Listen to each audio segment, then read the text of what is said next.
Studio Balado.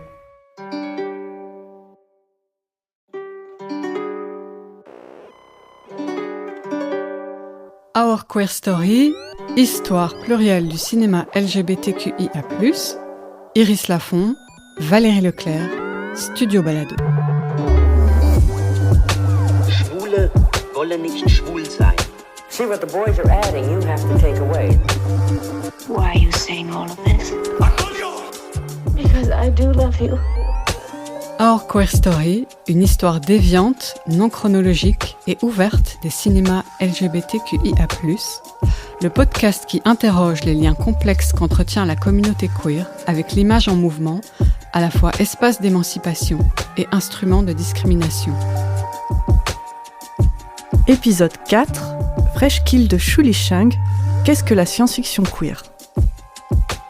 En analysant le film Fresh Kill de la réalisatrice Shu Li-shang, sorti en 1994, cet épisode s'interroge sur ce que seraient les spécificités de la science-fiction queer au cinéma.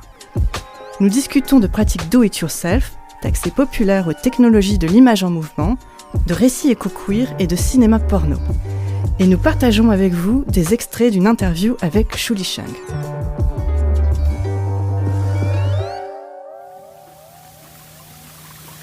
Am I glowing yet?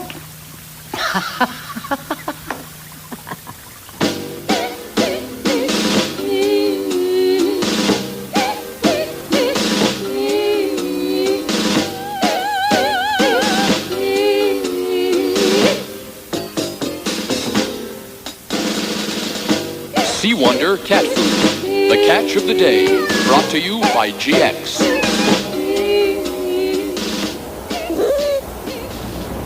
Hush, my little boobalas. You'll scare the fish away.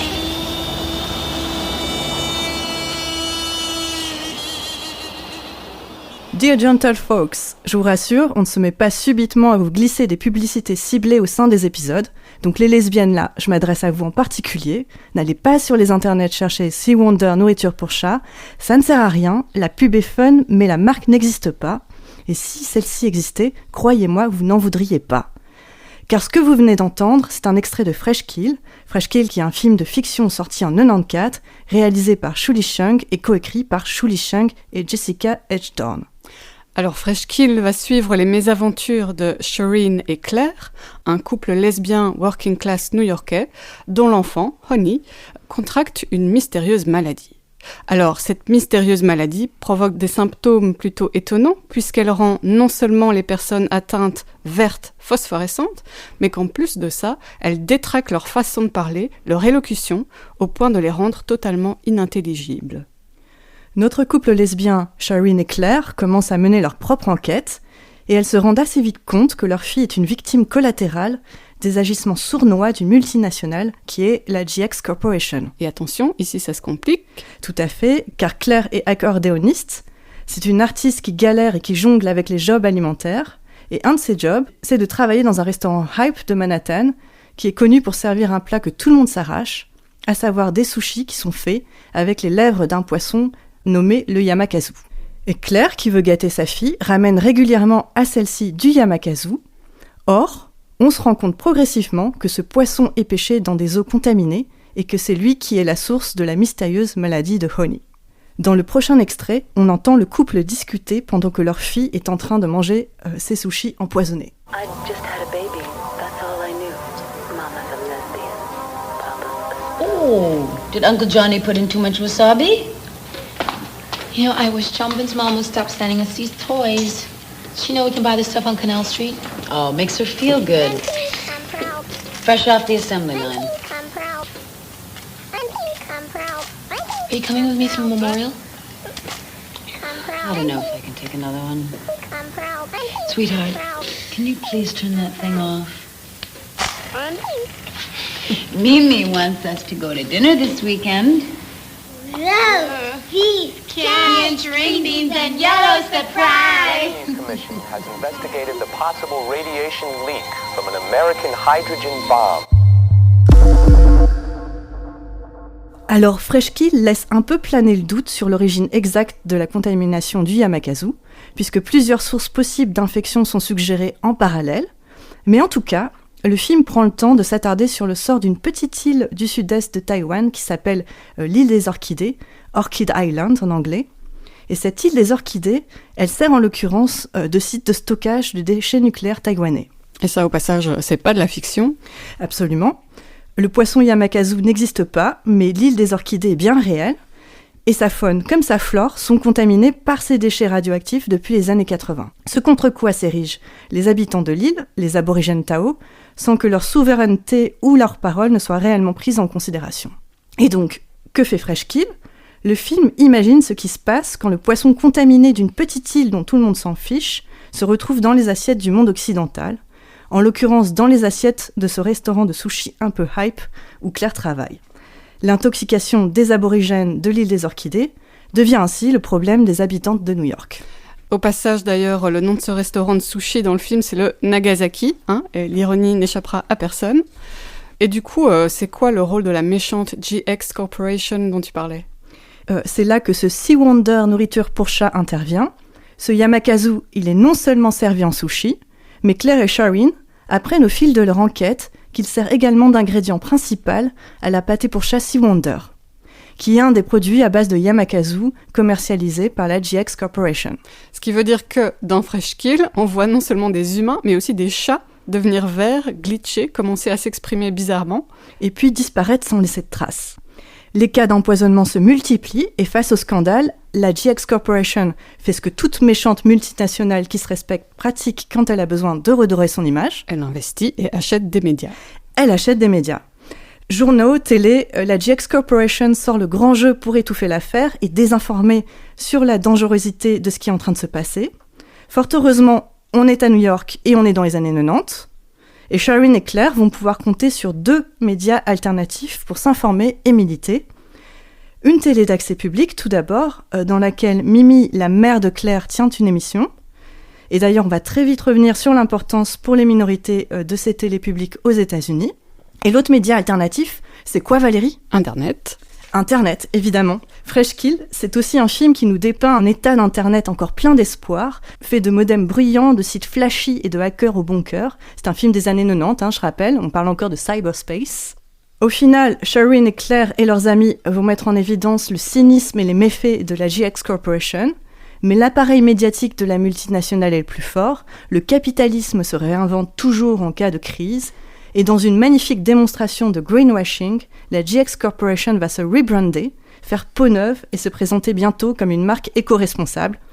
Bye bye Sea Wonder et bienvenue EcoCat. Crunchy, healthy bean sprouts, yummy carrots too. Young green mung beans grown organically for you. Farm-raised catfish, no preservatives or fat. Natural foods go into EcoCat. EcoCat cat food, new from GX. Fresh Kill, pour résumer, c'est l'opposition entre 2 formes de globalisation. On a d'un côté la mondialisation capitaliste, qui est celle des marchés financiers, qui est explicitement montrée dans le film comme exotisante, coloniale, écocide et queerophobe.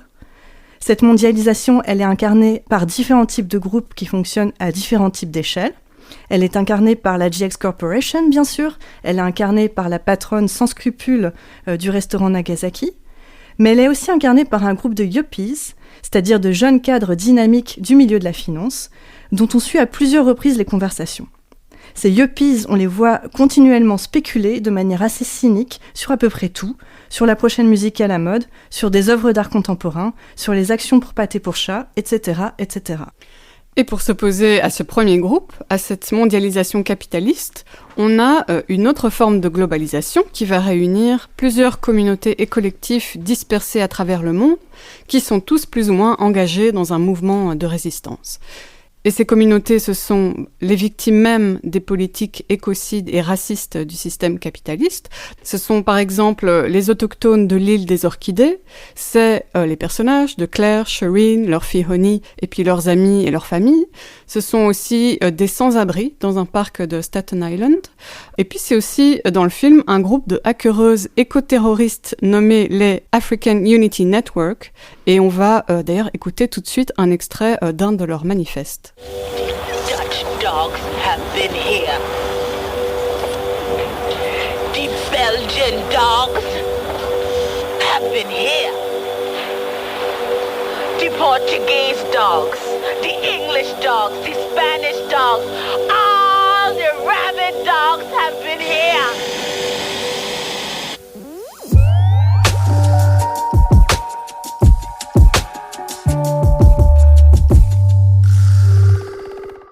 Ce qui rend aussi Fresh Kill très singulier, c'est sa forme.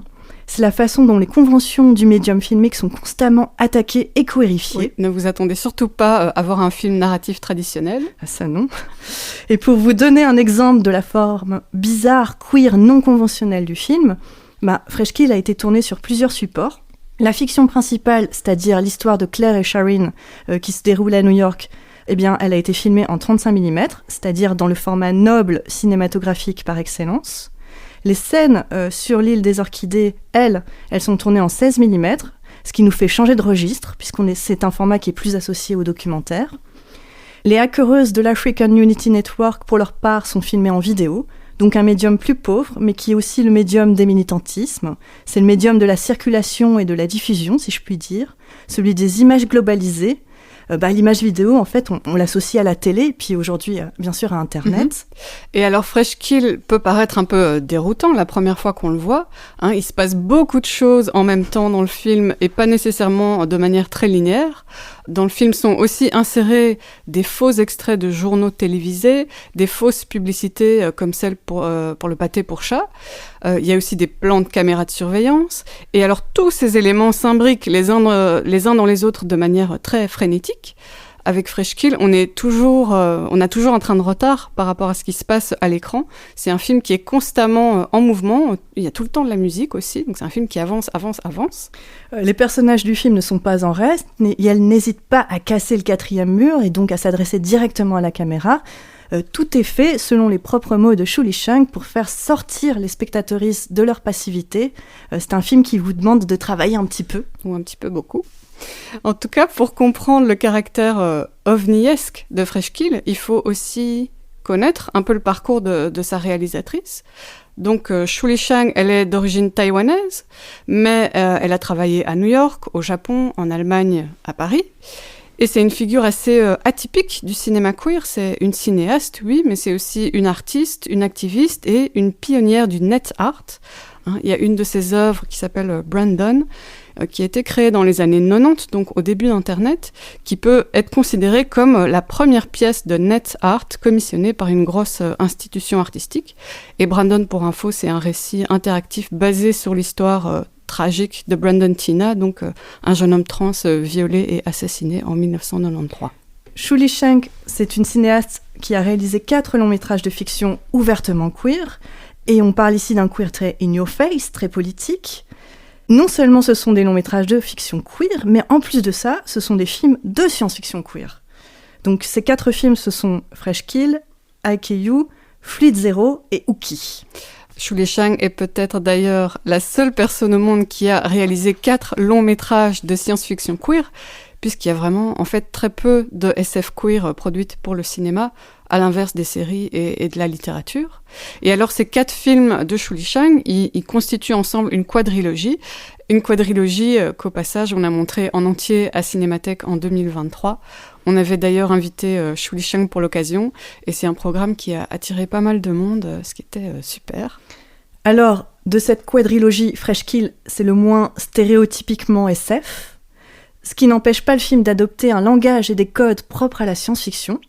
Du coup, ce qu'on vous propose de faire, c'est de partir de 3 caractéristiques du film pour essayer de comprendre quelles seraient les particularités du cinéma queer de science-fiction. Et ces 3 éléments sont les suivants. On va s'attarder sur la façon dont Fresh Kill nous parle de technologie et nous montre comment manier et appréhender ces technologies.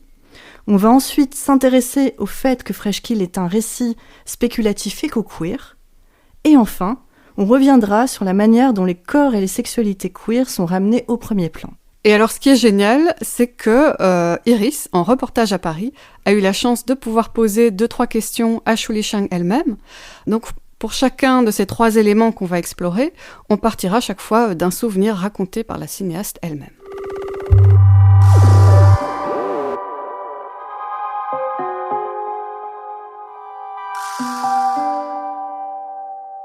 Le premier élément qui pourrait être constitutif d'une SF queer selon nous, c'est la manière dont Fresh Kill se fait en quelque sorte le mode d'emploi poétique de deux technologies, celle de la vidéo et celle d'Internet.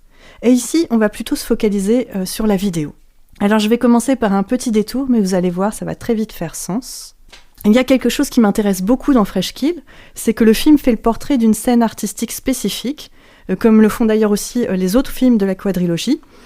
Akeyu, par exemple, documente la scène porno artistique japonaise des années 2000. Fluid Zero trace les contours d'une autre scène post-porn qui est celle du milieu berlinois, cette fois. Et avec Fresh Kill, c'est la scène artistique new-yorkaise qui est mise en valeur. Shu Li-shang a vécu à New York dans les années 80-90 et elle a fait partie de plusieurs collectifs militants et artistiques, dont le plus connu est sans doute ACT UP, qu'elle rejoint en 1987, soit au moment à peu près de la création de l'association. Shu Li-shang nous dit, et là je la paraphrase, « J'ai passé mes années new-yorkaises à manifester et Fresh Kill condense cette vie new-yorkaise. » Ce qui est intéressant avec Fresh Kill, c'est que, comme les autres longs-métrages de Shu Li-shang, c'est un film extrêmement collaboratif, en ce sens où il fait intervenir énormément d'artistes issus de la vidéo, de la performance, du théâtre expérimental, qui sont généralement impliqués dans une forme ou une autre de militantisme et qui sont également très souvent issus d'une des nombreuses diasporas et ou minorités racisées new-yorkaises. Fresh Kill, ce n'est pas un film particulièrement blanc, et ce regard diasporique se ressent très fortement à plus d'un titre. Oui, d'ailleurs, la co-scénariste du film, Jessica H. Dorn, elle est aussi l'autrice d'un livre postcolonial assez connu, de la littérature de la diaspora philippine. C'est un livre qui s'appelle Dog Eaters, les mangeurs de chiens, sorti en 1990. Jessica H. Dorn qui fait une apparition très brève d'ailleurs dans Fresh Kill. Mais des apparitions, des caméos dans Fresh Kill de poètes ou d'artistes, il y en a vraiment énormément. Donc je vais me limiter à un seul exemple. Je vous propose d'écouter un très court extrait où vous allez entendre un sans-abri, le révérend Pedro, faire un prêche poétique sur la paresse. Il s'agit d'une des toutes premières scènes du film. Woke up this morning, feeling excellent. Picked up the telephone. Dial the number of my equal opportunity employer to inform him I will not be in to work today. Are you feeling sick? The boss asked me. No, sir, I reply, I am feeling too good to report to work today. If I feel sick tomorrow, I will come in early. Other sections of the station continue to experience. Ce révérend Pedro est également surnommé le poète de la capote. La raison en est toute simple. Vous le voyez se tenir à côté d'une série de pancartes où il écrit blanc sur noir, je cite, « C'est le safe sex qui sauve et pas Jésus.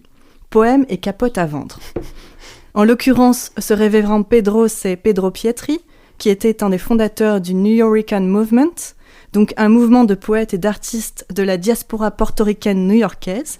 Et ce que vous venez de l'entendre réciter, c'est un de ses propres poèmes. Cet extrait, il rappelle à quel point le spoken word, le théâtre expérimental, la performance ont pu servir dans les années 70, 80, 90 d'espace de militantisme, de diffusion d'informations, notamment pour tout ce qui touche la santé. Tout à fait, et Fresh Kill rend vraiment hommage à ces pratiques poétiques militantes. Après, ce qui est fascinant, c'est que ces mêmes artistes et minorités vont également décider de s'emparer directement des médias et tenter de développer un réseau de médias alternatifs pour faire entendre leur voix. Et c'est ici que l'on revient sur la question des technologies. On vous propose d'écouter un premier extrait de l'entretien qu'Iris a mené avec Shu Li-shang.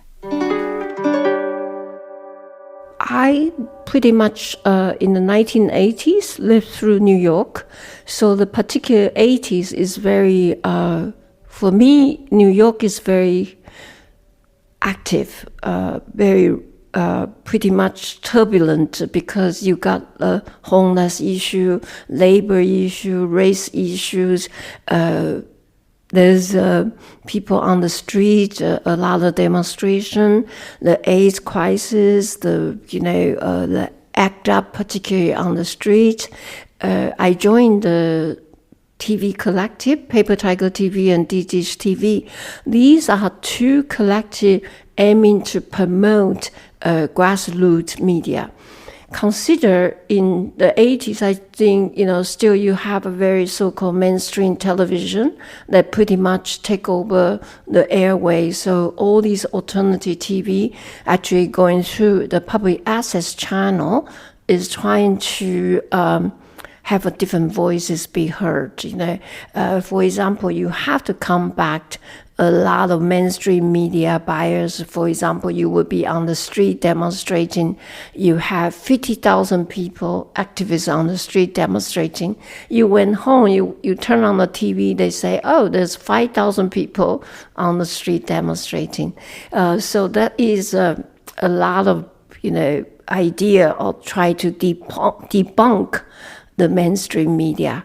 So with that, I got a very good training in terms of, working collectively, doing things more improvisation, and being so-called more media activist. So we were on the street, really try to document, and that become a major part of my life throughout the 80s. Fresh Kill at the end probably sum up a lot of my experience in the 80s. Dans cet extrait, Shu Li-shang nous parle des problèmes que connaît New York dans les années 80, le nombre grandissant de sans-abri, la question raciale, la crise du travail, la crise du VIH-Sida, les gens qui descendent dans la rue pour manifester.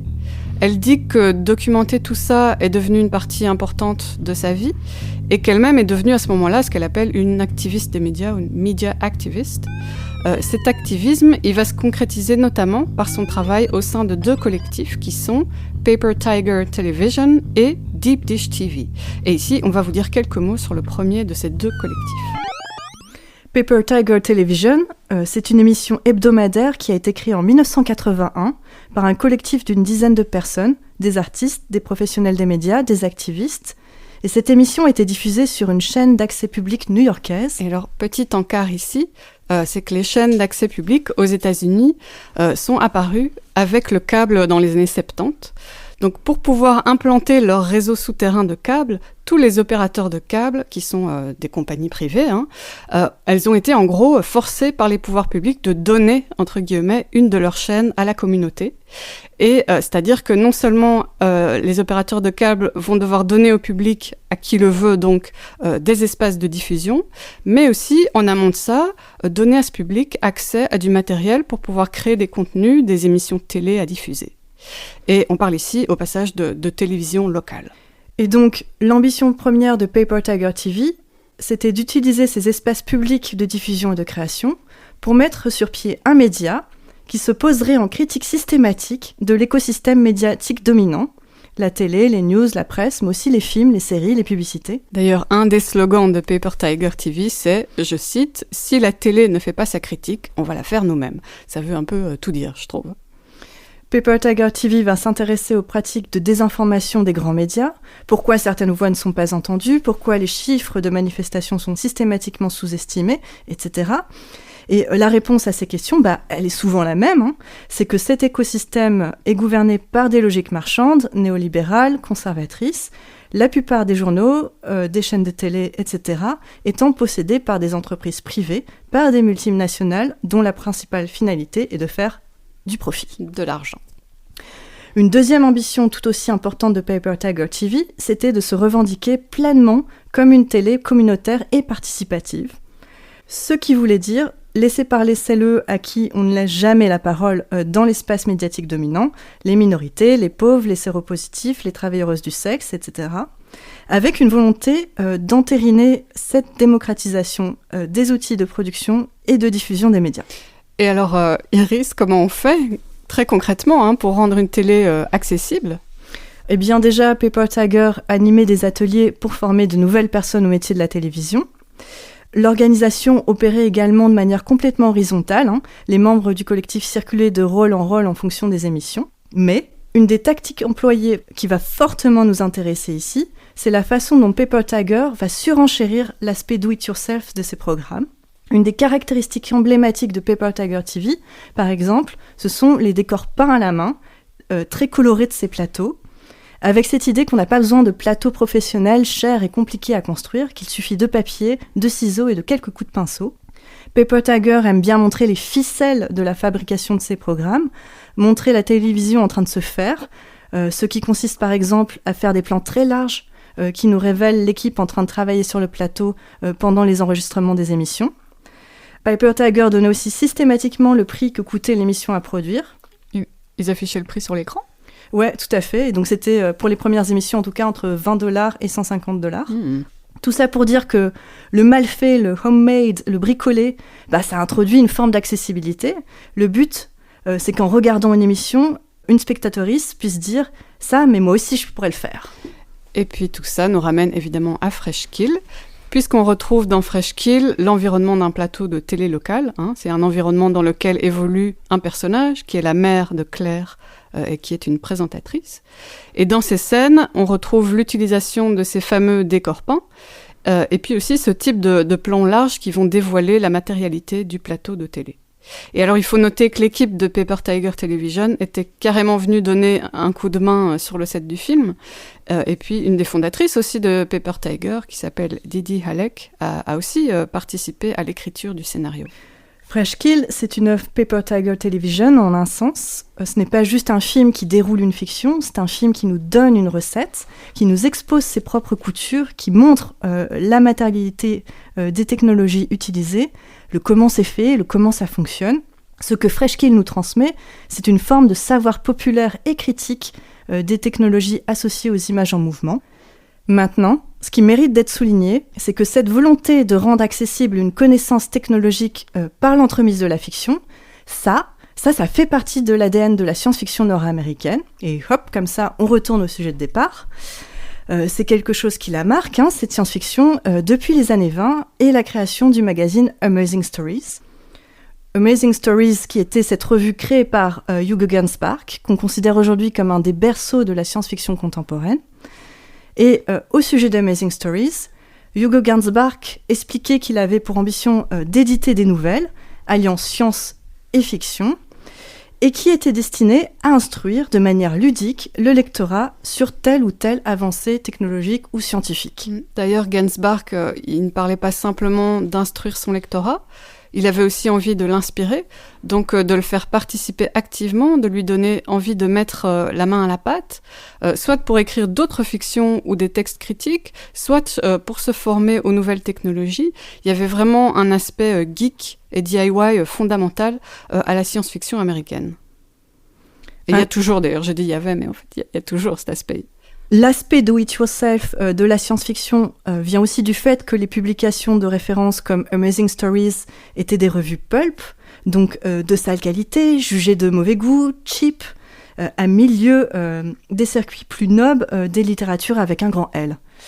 Bon, il va sans dire que les queers vont très vite s'emparer de cette caractéristique geek et bas de gamme de la science-fiction. Historiquement, les communautés queer se sont souvent appropriées les nouvelles technologies les plus accessibles et cheap, comme le fanzine, la télé, la vidéo, Internet, etc. Tout simplement parce que ça répondait à un besoin vital de visibilité, de connexion entre YLE.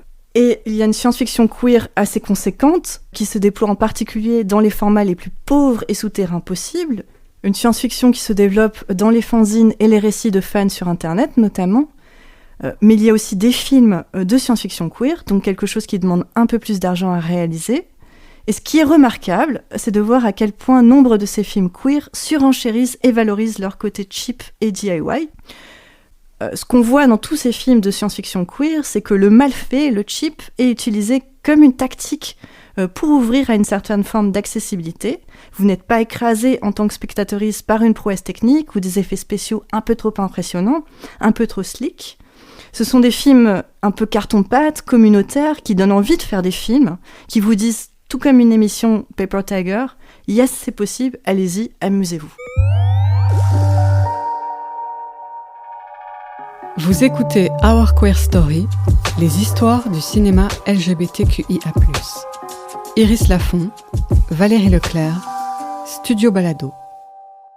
So in a way, Freshkill responds to a lot of social, political, economic situation in New York at the time. For example, also in my neighborhood, East Village, there is this Tompkins Square Park.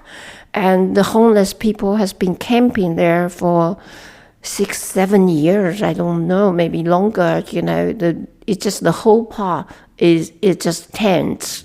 Homeless people live there. So in Freshkill, I recreated this park. I wanted to have a park of homeless people living there. All the trash are dumped there. At the same time, I think Freshkill is a lot about this sort of trash circulation. So you have Shireen collecting the trash from the household, but she just dumped it in this campsite. And homeless people, they have thousands. They can have the television anyway with a battery section.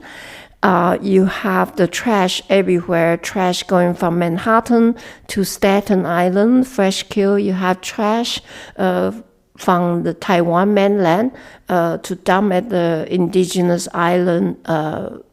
Orchid Island, the nuclear waste.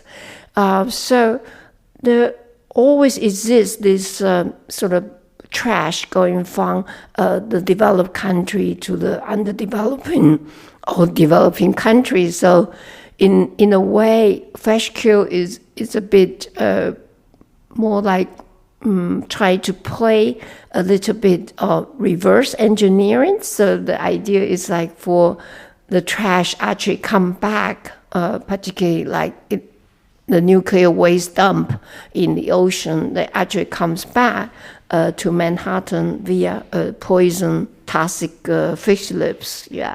So I think at the end, Freshkill really accumulate a lot of different stories, different news, different communities, and try to put it together into these kind of what I would call a multi-thread narratives. Dans cet extrait, Shu Li-shang nous parle des sans-abri qui campaient dans un parc du East Village, une situation qu'elle va recréer dans Freshkill. Elle nous dit qu'une des thématiques centrales du film, c'est la circulation des déchets. Shireen, donc une des protagonistes lesbiennes, ou queer, on ne sait pas, Shireen jette ses déchets ménagers dans le parc des sans-abri. Et les sans-abri vont utiliser ces déchets. Par exemple, on les voit utiliser des vieilles télés cassées qu'elles branchent sur des batteries. Et puis, les déchets circulent aussi de New York à Staten Island. Et voici venu le moment de vous parler du titre du film. Voilà, oui. Freshkill, en fait, fait référence à Freshkills, avec un S, une décharge, qui a été ouverte à la fin des années 40 sur l'île de Staten Island, qui est donc l'île en face de Manhattan. Et une décharge qui a fermé, d'ailleurs, il n'y a pas si longtemps, au début des années 2000. Et cette décharge, elle a longtemps constitué une des plus larges mégastructures jamais réalisées par l'homme. Elle était composée de 4 montagnes de déchets, dont le plus haut faisait 70 mètres de hauteur, donc plus ou moins l'équivalent d'une tour d'immeuble de 25 étages. Et justement, dans le film, Shireen et Claire, le couple qui est au centre de Freshkill, vivent à Staten Island, à proximité de cette décharge. Comme le dit Shu Li-shang dans l'extrait de l'interview, Freshkill imagine ce qui se passe quand les déchets dont se débarrasse le Nord global reviennent hanter ce dernier, ce qui fait du récit de Freshkill une fiction spéculative, une science-fiction. Mais ce qui nous intéresse encore plus, c'est la façon dont Freshkill constitue un récit de science-fiction queer, et en l'occurrence un récit de science-fiction éco-queer. Mais alors Valérie, c'est quoi l'éco-queer ? Alors l'éco-queer, c'est toujours compliqué à expliquer, ou à comprendre, je dirais même pour moi. Mais on peut dire que l'éco-queer, ce serait le croisement entre les questions queer et les questions écologiques. Bon, ça c'est simple.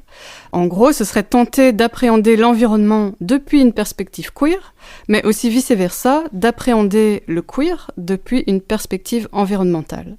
Et les écologies queer, elles vont souvent commencer par remettre en cause la notion de nature. Alors dans Freshkill, il y a 2 idées de nature qui sont mises en friction tout au long du film. On nous présente d'un côté une nature propre, entre guillemets, photogénique, et puis de l'autre côté une nature sale et repoussante. Alors la nature, le premier type de nature, cette nature propre et photogénique, verte, qui passe bien à la télé, qui peut servir au greenwashing, elle nous est exposée plus d'une fois comme une marchandise et comme un concept à exploiter. C'est une nature qui est soumise à l'humain, puisqu'il peut la violenter comme il le veut. C'est une nature qui est fragmentée, découpée en ressources, autrement dit qui est pensée en termes de produits à extraire et sur lesquels on peut spéculer. C'est une nature aussi aseptisée qui n'est pas appréhendée comme un écosystème complexe et versatile. Freshkill nous montre aussi plus d'une fois que cette conception de la nature marchandisable, propre et aseptisée, c'est aussi celle qui est instituée par les christo-fachos, par la droite chrétienne américaine, quoi. C'est une conception biblique de la nature qui place l'homme au centre. La nature est faite pour satisfaire ses besoins.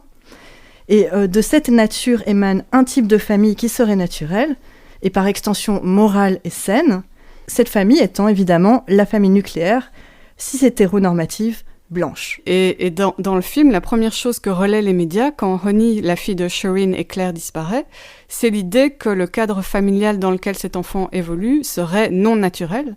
La presse va à tout prix essayer de chercher un père naturel à l'enfant. Et cette idée de la nature, on la voit clairement appuyer une rhétorique eugéniste. C'est une nature des corps en bonne santé, des corps soi-disant beaux, valides et hétéros. They shouldn't have had a kid in the first place. Unfit, unsettled, untidy, unsafe, unmoral. Now they'll be pointing the finger at us. They'll be saying that we have the child. Extortion. Blackmail. Now that's how these terrorists operate. Publicity is the key. We care. Ce qu'on vient d'entendre, c'est un des représentants de la GX Corporation qui commente la disparition de Honey. Shireen et Claire composent un foyer qui est, selon lui, impropre, instable, désordonné, dangereux, immoral pour un enfant. Ce sont des terroristes! Ce qui nous amène à notre seconde idée de nature, présente dans le film, qui vient se placer en opposition directe de la première. Et cette autre nature, eh bien, c'est celle de Freshkills et de l'île des Orchidées, donc celle des décharges et des paysages en crise. C'est la nature des friches, des terrains pollués, des rebuts et des détritus. C'est aussi la nature qu'habitent les rejetés de la société, les laissés pour compte, par exemple les sans-abri de Staten Island. C'est une nature queer par excellence qui nous rappelle que dans les années 90, le queer n'est pas simplement une affaire d'identité sexuelle et de genre, mais qu'il est aussi politique, contestataire, que le queer c'est un espace refuge pour les marginalisés de la société dominante. Historiquement, le queer est associé à ce qui est laid, à une nature dégénérée, comme le sont ce type de paysages. D'ailleurs, les communautés queer new-yorkaises, elles sont intimement liées aux friches et aux espaces liminaux de la ville qui ont pu les accueillir. Là, on vous recommande vraiment les écrits d'un artiste qui s'appelle David Wojnarowicz à ce sujet. Lui, il va parler notamment de la façon dont les hangars désertés et les terrains vagues de la côte ouest de Manhattan ont pu être, dans les années 70, des espaces très importants de drague et de sociabilité gay, tout en étant aussi des espaces de trafic et de violence en tout genre. Oui, voilà. C'est cette idée d'une communauté queer poreuse, non autarcique, en symbiose avec ses friches et ses espaces liminaux qui l'abritent. Ça se voit très fort dans Freshkill. Shireen et Claire sont en constante interaction avec leur environnement et leur voisinage. C'est par exemple très fortement signifié par la manière dont Shireen passe son temps à manipuler et trimballer avec elle des vieux objets en provenance de la décharge. Elle aime bien les empiler aussi. Oui, Shireen adore faire des tas. Des grands tas. Oui, accordéon, télé, souliers, tout y passe. C'est pas clair si c'est une artiste ou si c'est juste une accumulatrice compulsive. Et ce qui est intéressant aussi, c'est la façon dont le film va opposer très clairement au modèle de la famille nucléaire un autre modèle de famille qui est celui de la famille choisie et par extension celui des communautés d'entraide et de partage. D'ailleurs, Shuli Chung joue beaucoup avec l'idée de nous représenter l'antithèse d'une famille nucléaire hétéro. Le casting ne tient absolument pas compte des ethnicités attendues des personnages. Claire est blanche, mais sa mère et sa fille sont noires. Shireen est censée être indienne, mais son père est autochtone américaine, et ainsi de suite.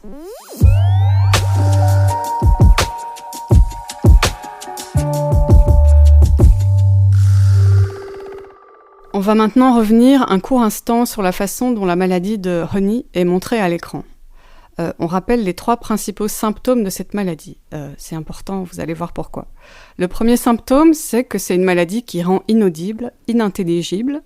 En l'occurrence, les personnes atteintes commencent brusquement à parler à l'envers, à switcher d'une langue à l'autre. comme si une entité extérieure s'amusait à remixer leurs propos, à accélérer ou ralentir leur voix, à changer leur langue comme on change de station radio. Et on a un extrait à vous faire écouter pour vous donner une idée de ce que ça donne. This kid I saw at the deli this morning, an absolute towhead beauty. Actually, twinned. No. In blue and white outfits, with velvet shoes, bonnets, and English. This is what I've always dreamed of. The mall where I would.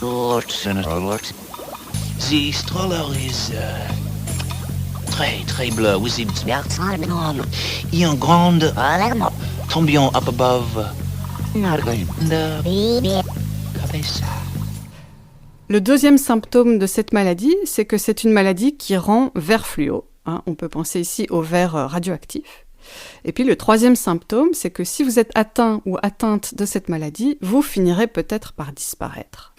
Donc on a ce premier symptôme, la désynchronisation de la voix, qui ne se manifeste pas du tout comme quelque chose d'organique, comme tu l'as dit, mais comme un procédé artificiel, comme si une technologie invisible servait à remixer les paroles des malades. On a ensuite cette couleur verte, très artificielle aussi, et pour le coup c'est très tentant de l'associer au fond vert utilisé comme technique d'incrustation au cinéma et à la télévision, c'est-à-dire à ce vert que vous utilisez quand vous voulez substituer un décor, un objet par un autre. Quand vous essayez de le faire disparaître, en somme. Exactement. Et le troisième symptôme, c'est quoi ? C'est l'effacement pur et simple. Cette maladie mystérieuse, encore une fois, elle n'a rien d'organique, aucun fluide n'est craché, vomi ou quoi que ce soit. Cette maladie, elle fonctionne comme une métaphore.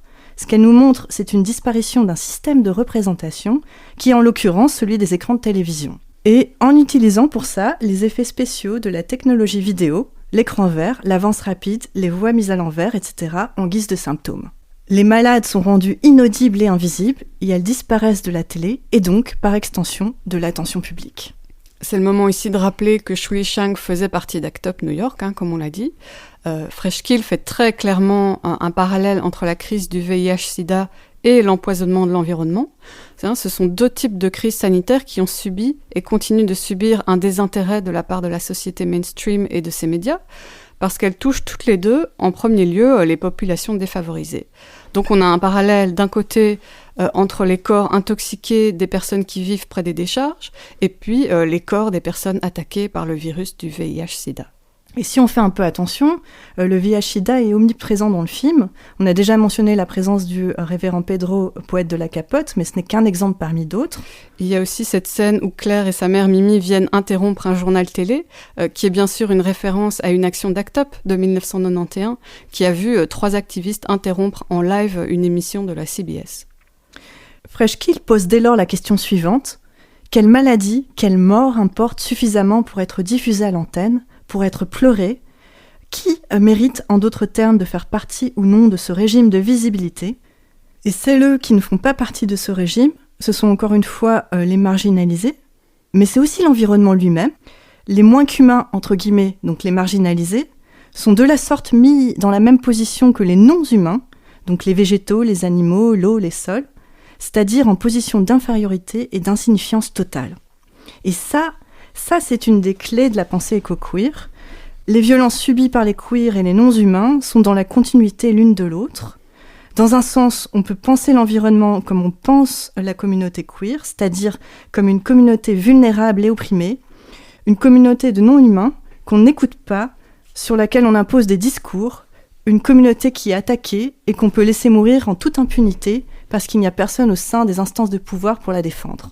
Oui, et ici on repense de nouveau au VIH-Sida, et au passage, le VIH-Sida, c'est vraiment la crise éco-queer par excellence. C'est une crise environnementale provoquée par un virus qui se répand de territoire en territoire, une crise environnementale donc qui va principalement toucher des minorités queer, les corps dissidents, les corps marginalisés. Donc on est bien ici au croisement de questions queer et de questions écologiques. We care.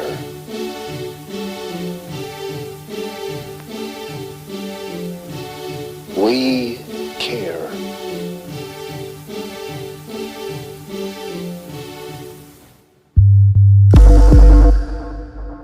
On On voulait faire ici un dernier point sur le langage utilisé dans le film. Ce que vous venez d'entendre pour la seconde fois, c'est le « We care », qui sert de slogan parfaitement cynique à la GX Corporation.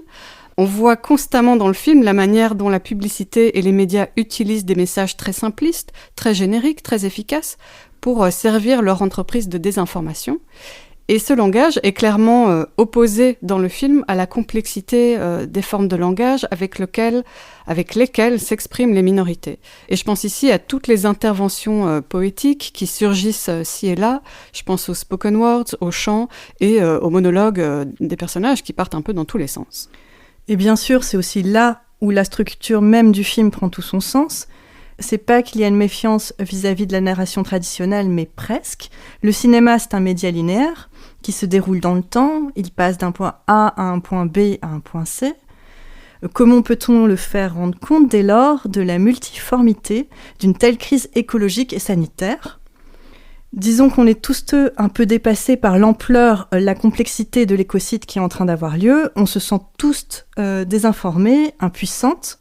Ce que fait Fresh Kill, c'est d'essayer de développer, malgré les limites de son médium, un imaginaire en arborescence qui nous permet de mieux appréhender cette crise. Et ça sous-entend brusquer un peu les spectateuristes, les faire sortir de toute passivité en les faisant courir après plusieurs intrigues à la fois. Et c'est très queer, ça. C'est de défier la norme du récit linéaire, unique, qui ne proposerait qu'un point de vue autoritaire et qui est souvent aussi l'instrument privilégié des médias dominants. Et la science-fiction aide dans cette démarche. Il y a un auteur du nom de Samuel Delany qui nous dit que parce que la science-fiction s'est développée loin des littératures consacrées, parce qu'elle s'est développée comme littérature cheap et DIY, elle a mis au point des nouvelles façons de lire et d'écrire la fiction. Elle a fait éclater les conventions formelles littéraires.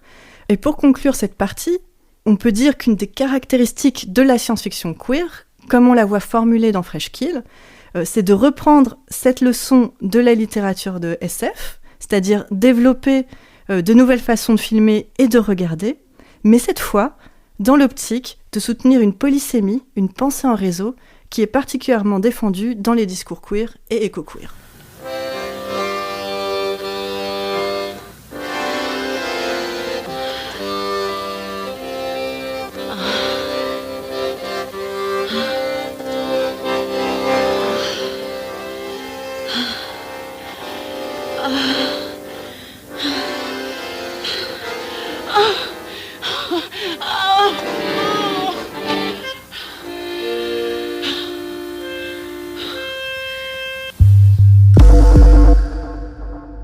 Alors la dernière caractéristique de la SF queer qu'on voulait aborder absolument et qu'on trouve dans la science-fiction de Shu Li-shang, c'est à quel point cette science-fiction n'hésite pas à être sexuelle et à ramener le corps au premier plan. Ce que vous venez d'entendre au passage, c'était une scène de sexe mémorable dans Fresh Kill entre Shireen, Claire et un accordéon. Et un accordéon. Le sexuel, c'est quelque chose de très prégnant dans l'œuvre de Shu Li-shang. Et Fresh Kill, finalement, c'est de loin une de ses productions les plus chastes. On le rappelle, IKU, le film que Shu Li-shang a fait après Fresh Kill, c'est pour le coup carrément un film porno artistique japonais. Avec Shu Li-shang, ça va un peu plus loin que simplement montrer du sexe à l'écran. On est toujours dans une pratique de l'image et du récit qui est militante chez la cinéaste, ça faut pas l'oublier. Ce qui signifie deux choses.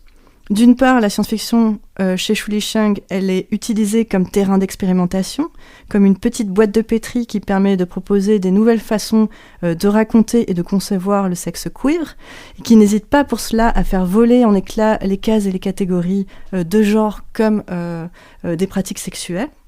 On n'est pas dans un cinéma qui monte stricto sensu du contenu lesbien, gay, queer, etc. On est à chaque fois dans un joyeux amalgame où les genres et les sexualités sont bordéliques, flous, liquides. D'ailleurs, il y a beaucoup de fluides et de liquides dans les films de Shu Li-shang, c'est sûr. Mais oui, Shu Li-shang, d'ailleurs, elle va, au fil des années, aller de plus en plus loin dans son exploration des corps. Et sur ça, on peut dire, j'ai envie de citer en fait une célèbre critique de film qui s'appelle Be Ruby Rich et qui écrit sur Shu Li-shang et qui dit, je cite, « Shu Li-shang est devenu un genre à part entière, voire un gender à part entière. » Et ça claque, non ? Carrément. Et alors, c'était quoi t'avais aussi un second point ? C'est que la science-fiction de Shu Li-shang, c'est une science-fiction sexuelle et collaborative, participative même.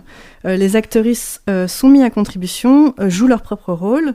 Ça, c'est particulièrement vrai dans IKU, encore une fois, mais c'est aussi vrai dans le 3e film qui est Fluide Zéro. 3e film de la quadrilogie. Oui, exactement. Il y a cette idée que le sexe queer chez Shu Li-shang est communautaire et se pratique en communauté. Et moi, je me souviens avoir lu d'avoir lu que l'excitation collective que pouvait ressentir une salle de cinéma devant un film porno, c'était quelque chose qui plaisait beaucoup à Shu Li-shang, quelque chose qu'elle explore dans son cinéma. Et c'est quelque chose qu'elle tient de sa propre expérience dans le milieu porno new-yorkais, pas nécessairement queer d'ailleurs. Shu Li a été perchiste et technicienne sur des plateaux de films porno, mais c'est aussi quelque chose qu'elle tient des écrits d'un auteur de science-fiction qu'elle affectionne particulièrement, qui est lui-même queer, racisé et new-yorkais, et dont on a déjà parlé tantôt, et qui est Samuel Delany. On l'a juste mentionné rapidement. Et là, c'est le moment d'écouter le 3e extrait de l'interview avec Shu Li-shang. And also, yes, you mentioned Samuel Delany exactly because at the time I was also working at Times Square. Times Square has a building. This is a building with all the film editors, all the porno filmmaking is all in this building. I can tell you the number is 1600 Broadway. I still remember, and it's right at 42nd Street. So across the street, you still have all these porno cinemas that still exist because at that time, the porno film was shot in 35mm and showed in the cinema. So again, it fascinated me, editing, working there. And sometimes I even sneak into the cinema. And however, the cinema is pretty much occupied by all the gay people cruising, right? So mainly you have the porno film on the screen and you have sex everywhere in the cinema. Samuel Delany started writing about, Times Square Red, Times Square Blue. Of course, Samuel Delany being a science fiction writer, he has also written a lot about his own sexual experience, like in some of the novel, The Hole. For me, it was very touching to read his sort of fake, but not fake kind of biography in that way.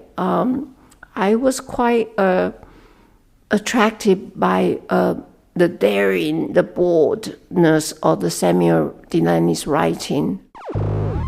Dans ce dernier extrait, Shu Li-shang raconte qu'elle était fascinée par ce qui se passait dans les salles de cinéma porno en face du building où elle travaillait, près de Times Square à New York. Parfois, elle allait jeter un œil dans ces salles et elle y voyait principalement des hommes gays engagés dans toutes sortes d'activités sexuelles. Donc, elle mentionne dans ce bout d'interview aussi l'écrivain Samuel Delany qu'on vient de citer, donc cet auteur de science-fiction queer, qui a lui-même écrit sur son expérience de spectateur et de cruising dans les salles de cinéma porno de Times Square. Et Shu Li-shang explique, pour terminer, qu'elle était très touchée par les écrits de Delany et justement de leur approche très audacieuse du sexe. Alors si on lit nous-mêmes ces textes de Delany, ce que j'ai fait, il y a un truc rigolo à dire, c'est que les films porno montrés dans ces cinémas investis par la communauté gay dans les années 70, 80, 90, c'était surtout des films porno hétéros en fait. Donc les spectateurs gays se focalisaient sur les personnages masculins des films pour trouver leur plaisir. Et donc ce qu'on remarque ici, ce qu'on voit, c'est une communauté queer qui ne va pas hésiter à détourner ce qui se passe à l'écran pour créer son propre plaisir. Et ça, c'est ce que les queers ont toujours fait, détourner les récits hétéros pour satisfaire leurs désirs. Et d'ailleurs, une de ces pratiques de détournement la plus connue naît dans les communautés de fans de science-fiction. Pour revenir à la science-fiction. Exactement. Parce qu'on est en train de conclure. Au moment de l'apparition de la série Star Trek dans les années 60, les femmes et les queers qui sont fans de la série vont parfois se mettre à écrire leurs propres histoires de Star Trek, des histoires dans lesquelles Spock et le capitaine Kirk tombent amoureux et couchent ensemble, par exemple.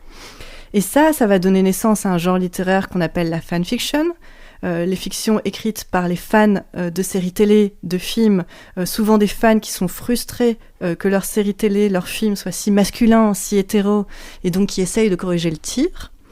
Remettre le désir féminin et queer au premier plan, remettre les corps et les sexualités au premier plan, c'est quelque chose que les science-fiction queer et féministes apportent de manière assez remarquable. Selon nous, c'est vraiment une de leurs spécificités. Et Shu Li-shang, donc, s'inscrit dans cette longue tradition.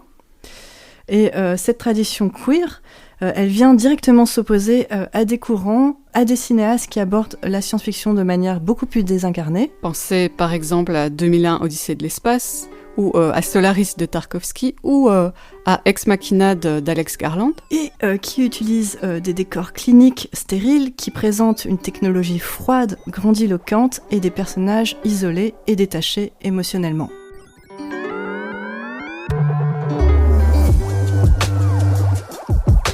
Our Queer Story, histoire plurielle du cinéma LGBTQIA+, est un podcast de Valérie Leclerc et Iris Lafont. Produit par le Studio Balado avec le soutien de la Fédération Wallonie-Bruxelles en partenariat avec la Cinémathèque Royale de Belgique. À la réalisation Michel-Ange Vinti, générique original Valérie Leclerc et David Federman, mixage David Federman, production Michel-Ange Vinti et Julien Barbier. Merci à la Cinémathèque Royale de Belgique, à Cinéfiltre, à Shu Li-shang, à Juliana Dorso et à Fred Arends. Si vous avez aimé cet épisode, n'hésitez pas à le partager, à commenter, à laisser des étoiles, bref, à en parler autour de vous.